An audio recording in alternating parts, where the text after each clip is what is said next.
After 5 years of being docked alongside in military ports, £1 billion destroyer HMS Dauntless is finally taking her first tentative steps back out to sea following a major multi-million-pound overhaul of her dodgy engines.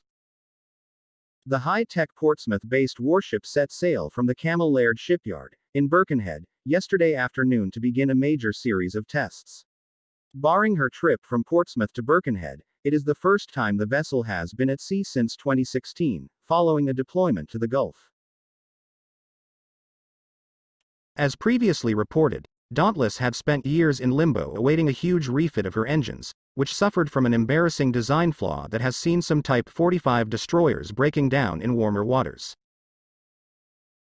Dauntless's return to the water marks a major milestone in the Navy's £160 million project to replace the engines of its fleet of 6 destroyers. Dauntless is expected to remain at sea for several weeks as the ship is tested to the limit. If all goes well, she could return to the fleet later this year. The ship's return to the water marks the next chapter in the lengthy power improvement project by the Navy to replace the unreliable engines of the Type 45s. It had been hoped the upgrade program would be completed by the mid-2020s.